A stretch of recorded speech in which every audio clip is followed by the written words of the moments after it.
a lot of people in DC are really questioning why then how this happened. Now, Susie Wiles, the White House Chief of Staff, goodness me, she dropped a bombshell on Donald Trump, although apparently the whole thing's a fix. She gave an interview to Vanity Fair, and she said President Trump has an alcoholic's personality and operates with a view that there's nothing he can't do. Susie Wiles has called the published material a hit piece on her. She's also said Vice President J.D. Vance has been a conspiracy theorist for decades, by the way. Donald Trump, Caroline Leavitt, his White House spokesperson, and J.D. Vance have all come out to publicly defend Wiles. Here's Vance reacting to the comments. Sometimes I am a conspiracy theorist, but I only believe in the conspiracy theories that are true. Susie and I have joked in private and in public about that for a long time. For example, I believed in the crazy conspiracy theory back in 2020 that it was stupid to mask 3-year-olds at the height of the COVID pandemic, that we should actually let them develop some language skills. And you know why I really love Susie Wiles? Because Susie is who she is in the president's presence. She's the same exact person when the president isn't around. That was J.D. Vance. White House Press Secretary Caroline Leavitt has defended Wiles on Fox News, saying the Vanity Fair reporter took the words out of context. So my boss, Susie Wiles, who is the best chief of staff in our nation's history, working for the greatest president in our nation's history, and that this was, unfortunately, another attempt at fake news by a reporter who was acting disingenuously and really did take the chief's words out of context. That was Caroline Leavitt there. The comments... Trump has reacted by saying he does have an addictive personality. Vance, well, you just heard him there. He believes in conspiracy theories if they're true. And I guess, Harriet, the White House is on sort of damage control at the moment. Just give us the context, though. How was Susie Wiles... Why was Susie Wiles quoted in this way, in this series of interviews for Vanity Fair? Yeah, I mean, it's fair to say, Kate, that this interview has really caused quite a commotion in DC, partly because of the content, of course, those fairly inflammatory remarks, quite off-guarded, but also the fact that she's spoken at all, because she is seen as a very savvy political operator, but she's avowedly behind the scenes. Unlike many people in Trump's orbit, she really does not want to be high profile. She is not out to make a name for herself.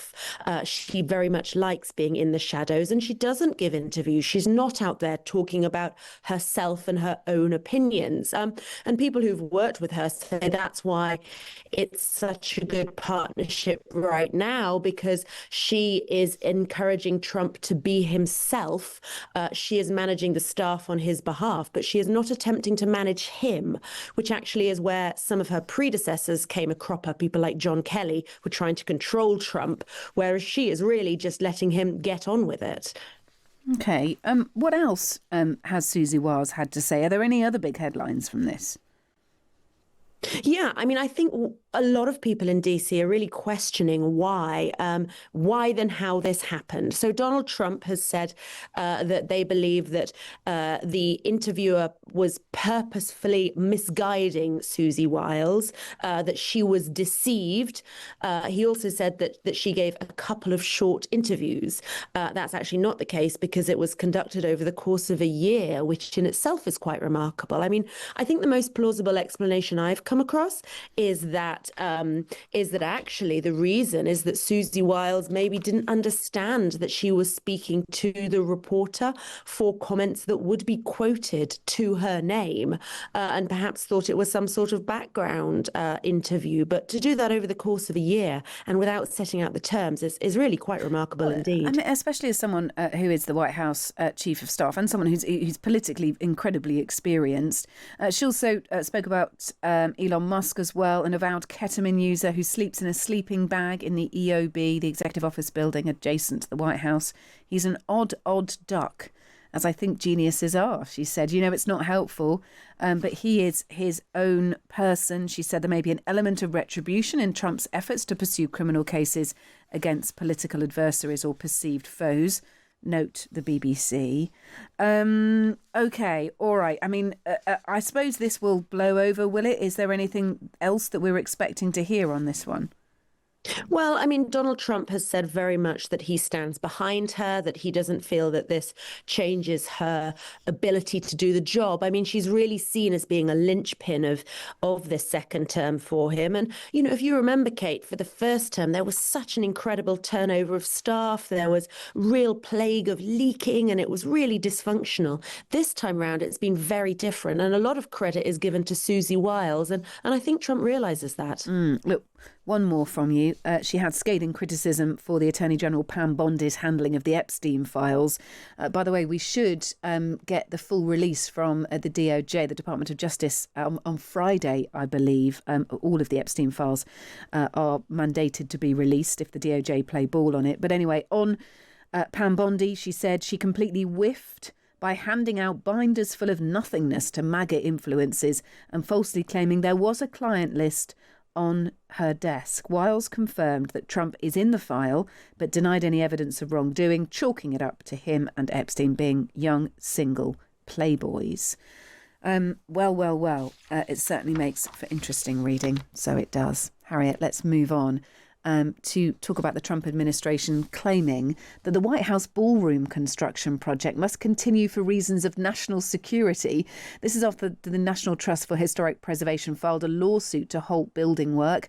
The lawsuit wants Trump to allow multiple independent reviews and win approval from Congress before continuing with the construction progress.